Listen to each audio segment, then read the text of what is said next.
is a great privilege, graduates, to address you on your day, a day marking one of the most important accomplishments of your life to date. This is a magical place, a place where the dynamics of positive and negative seem to exist in extremes. I remember walking across this yard on what seemed to be a random day, my head down, lost in my own world of issues, like many of you do daily. I'm almost at the center of the yard. I raised my head and Muhammad Ali was walking towards me. Time seemed to slow down as his eyes locked on mine and opened wide. He's raised his fist into a quintessential guard. I was game to play along with him, to act as if I was a worthy opponent. What an honor to be challenged by the GOAT, the greatest of all time, for a brief moment. His face was as serious as if I were Frazier in the Thriller in Manila. His movements or flashes of a past greater than I can imagine. His security let the joke play along for a second before they ushered him away. And I walked away floating like a butterfly. I walked away amused at him, amused at myself, amused at life for this moment that almost no one would ever believe. I walked away light, ready to take on the world. That is the magic of this place. Almost anything can happen here. Ain't you?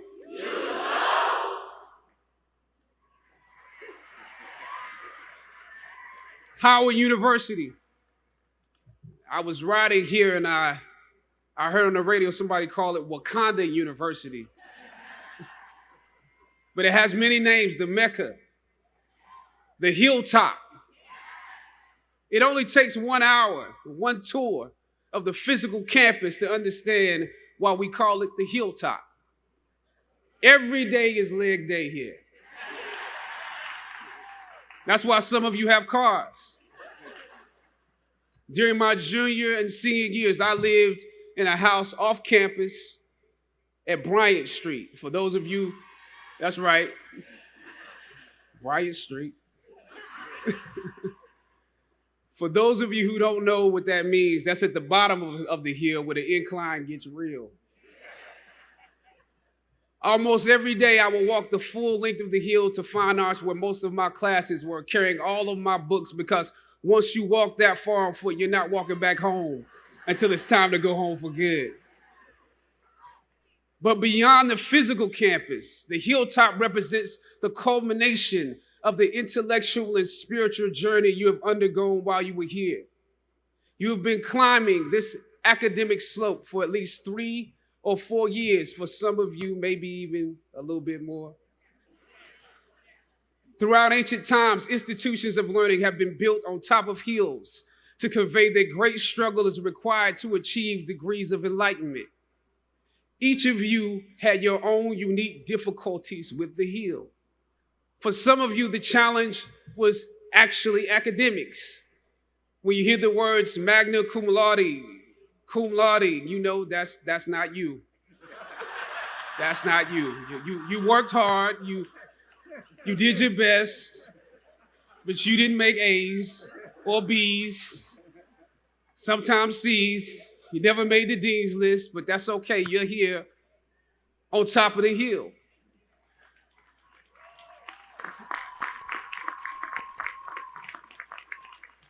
And I want to say something to that. You know, sometimes your grades don't give a real indication of what your greatness might be. So it really is okay. For others, it was financial. You and your family struggled to make ends meet every semester of your matriculation. You had to stand in one line to get to another line, to get to another line for somebody that might help you. You had to work an extra job or two, but you're here. For a lot of you, not all, but a lot of you, your hardest struggle was social. Some of you never fit in. You were never as cool and as popular as you wanted to be, and it bothers you. So your social struggles here became psychological. Even though you made it up the hill, you carry the baggage of rejection with you, but you're here. Or some of you went through something traumatic. You made it to the top of the hill, but not without scars and bruises. Some of you fit in too much. You were on the yard rapping on your frat block when you were supposed to be in class. Or you got caught up in the DC party life. I know how that is. I mean, we're right here in the midst of the city. Sometimes you forgot you were in school. You probably could have graduated with honors, but instead you are getting an oh yeah degree today. Oh yeah, I have class. Oh yeah, I have that paper due. Oh yeah, I have a final. You were literally too cool for school. You waited until the last minute to do your best work, and it's a wonder that you made it up the hill at all because you carry the baggage of too much acceptance. Most of you graduating here today struggled against one or more of the impediments or obstacles I've mentioned in order to reach this hilltop. When completing a long climb, one first experiences dizziness, disorientation, and shortness of breath due to the high altitude. But once you become accustomed to the climb, your mind opens up to the tranquility of the triumph. Oftentimes, the mind is flooded with realizations that were for some reason harder to come to when you were at a lower elevation. At this moment, most of you need some realizations because right now you have some big decisions to make. Right now, I urge you, in your breath, in your eyes, in your consciousness, invest in the importance of this moment and cherish it. I know some of you might have partied last night. You should celebrate, but this moment is also part of that celebration. So savor the taste of your triumphs today. Don't just swallow the moment whole without digesting what has actually happened here.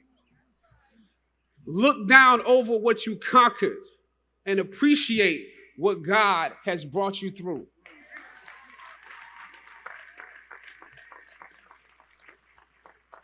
Some of you here struggled against the university itself.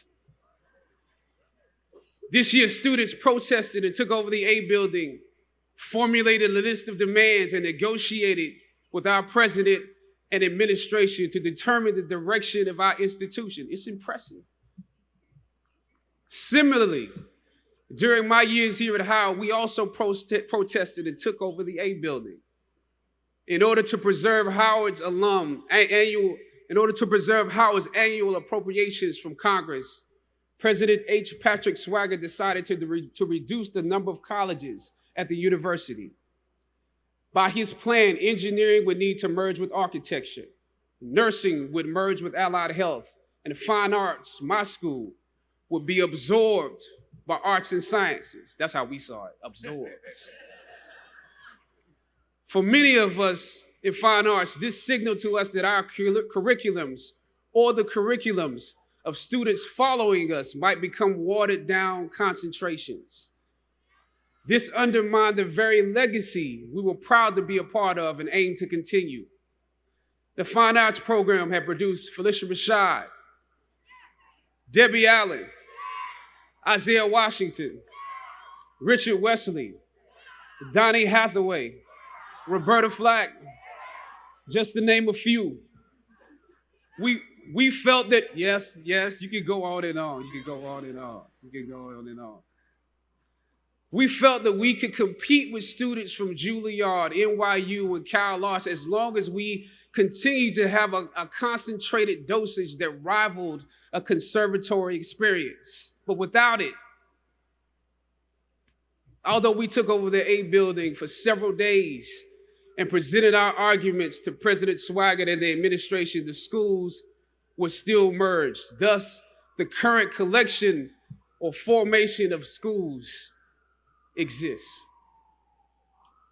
That's why I view your recent protest as such an accomplishment for both sides of the debate, student and administration. I didn't come here to take sides. My interest is what's best for the school. A Howard University education is not just about what happens in the classroom, students. In some ways, what you were able to do exemplifies some of the skills you learned in the classroom. It takes the education out of the realm of theory and into utility and practice. Obviously, your organization skills were unprecedented. I'm told that you organized shifts so that you could at least continue some of your classes. We missed all our classes. we were in the A building. And I'm told that through donations, there was always an ample helping of food. I probably ate a slice of pizza during the entirety of our 3-day protest. So your organization and planning was impeccable. You received the majority of your demands, making a significant impact on those who came after you. As is often the case, those that follow most often enjoy the results of the progress you gain. You love the university enough to struggle with it. Now I have to ask you that you have to continue to do that. Even now that you received your demands, even if you're walking today, you have to continue to do that. Everything that you fought for was not for yourself. It was for those that come after. You could have been disgruntled and transferred, but you fought to be participants in making this institution the best that it can be. But I must also applaud President Wayne Frederick and the administration for listening to the students.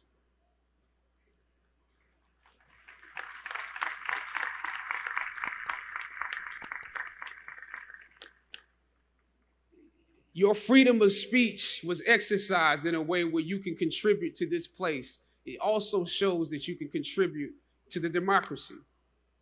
The administration and the campus police at the time when I was protesting was not nearly as open-minded as this current one. I know this was a difficult time, but because of both of you, I believe Howard is a few steps closer to the actualization of its potential, the potential that many of us have dreamed for it. Students, your protests are also promising because many of you will leave Howard and enter systems and institutions that have a history of discrimination and marginalization.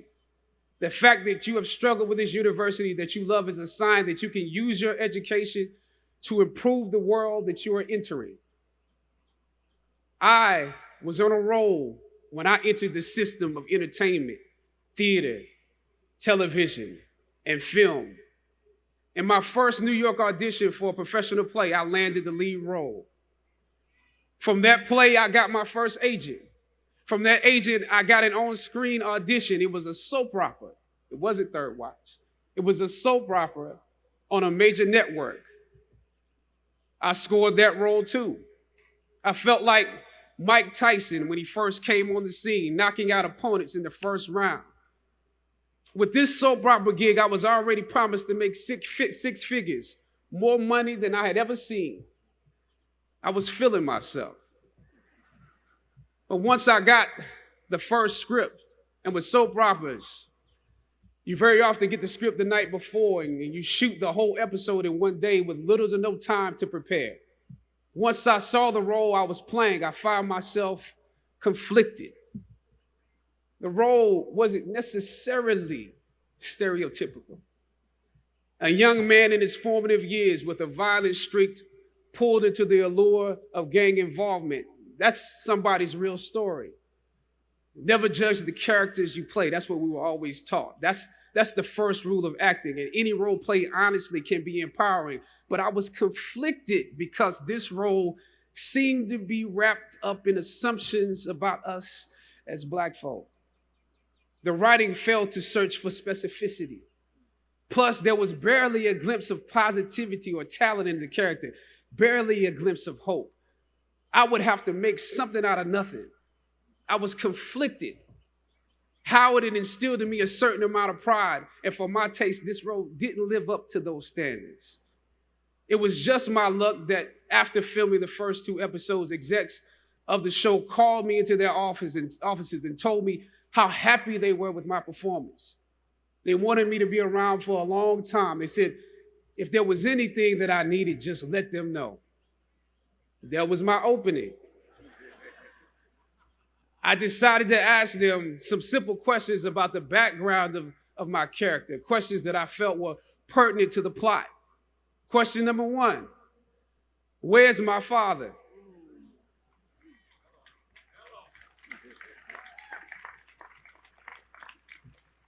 The exec answered, well, he left when you were younger. Of course. Okay. Question number 2. In this script, it alluded to my mother not being equipped to operate as a good parent. So why exactly would my little brother and I have to go into foster care? Matter of factly, he answered, well, of course, she's on heroin. That could be real, I guess. But I didn't want to assume that's what it was. If we're around here assuming that the black characters in the show are criminals on drugs and deadbeat parents, then that would probably be stereotypical, wouldn't it? That word stereotypical lingered. One of the execs pulled out my resume and began studying it. The other exec wore a smile, trying to live up to what they had promised me only a few moments before. If there's anything you need, just let us know. She said, as you have seen, things move really fast around here. But we are more than happy to connect you with the writers if you have suggestions. Yeah, I said, that would be great. I said, because I'm just trying to do my homework on this. I didn't know if you guys had decided on all the facts, but maybe there's some things we could come up with, some talent or gift that we could build. Maybe he's really good at math or something. He has to be active. I'm doing my best not to play this character like a victim. So you went to Howard University, huh? The exec holding my resume interrupted, peeking over the pages. Yes, I said proudly. He slid my resume back in his desk and said, thank you for your concerns. We'll be watching you. I left the office. I shot the episode I had come in to shoot on that day. Probably the best one I did out of the 3 because I got what was bothering me off my chest.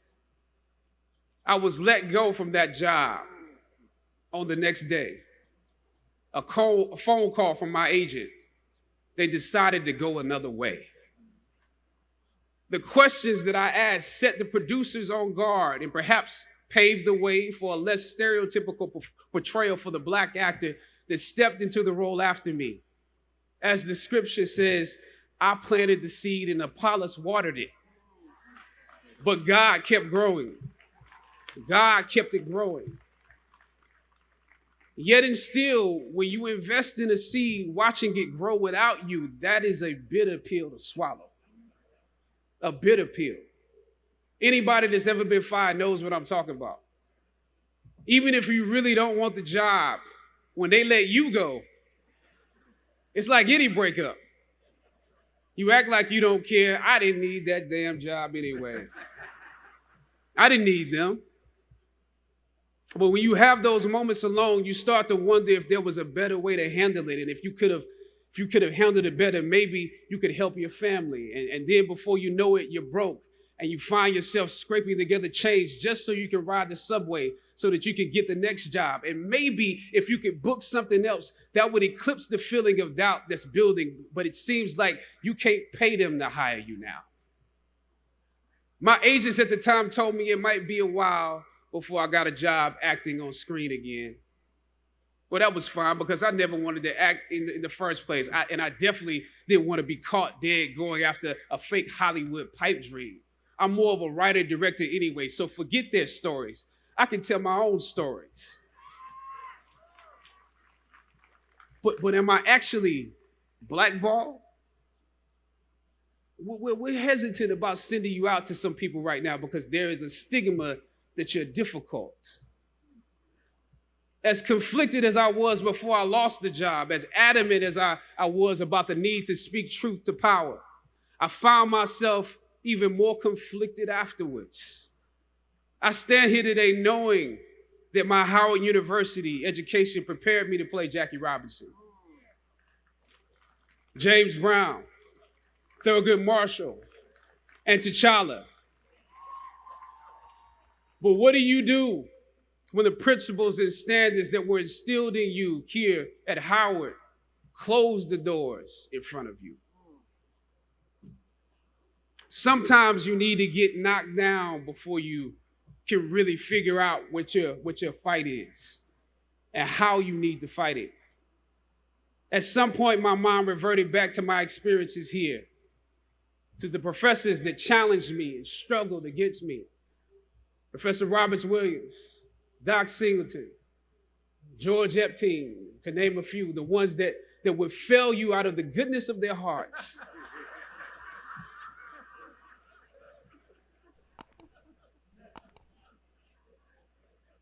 And this may be hard to grasp for some of you right now, but I even considered President Swaggart and how negotiating with him was practice for a world that was considerably more cruel and unforgiving than any debate here, one that had no interest in my ideals and beliefs. How would I maneuver through all of this? Finally, I thought of Ali in the middle of the yard, in his elder years, drawing from his victories and his losses. At that moment, I realized something new about the greatness of Ali and how he carried his crown. I realized that he was transferring something to me on that day. He was transferring the spirit of the fighter in me. He was transferring the spirit of the fighter to me.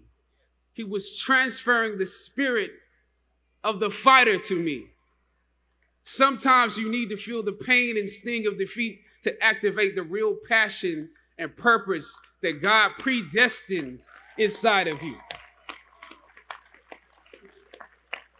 God says in Jeremiah, I know the plans I have for you. Plans to prosper you and not to harm you. Plans to give you hope and a future. Graduating class, hear me well on this day. When you have reached the hilltop and you are deciding on next jobs, next steps, careers, further education, you would rather find purpose than a job or a career. Purpose crosses disciplines. Purpose is an essential element of you. It is the reason you are on the planet at this particular time in history. Your very existence is wrapped up in the things you are here to fulfill. Whatever you choose for a career path, remember the struggles along the way are only meant to shape you for your purpose. When I dare to challenge the system that would relegate us to victims and stereotypes with no clear historical backgrounds, no hopes or talents, when I questioned that method of portrayal, a different path opened up for me. The path to my destiny. When God has something for you, it doesn't matter who stands against it.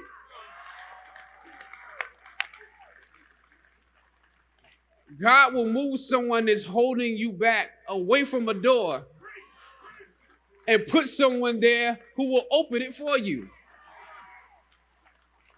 If it's meant for you,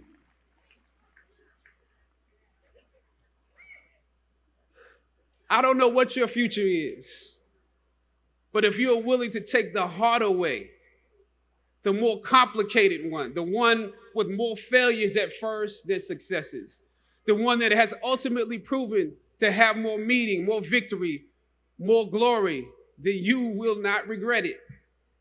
Now, this is your time.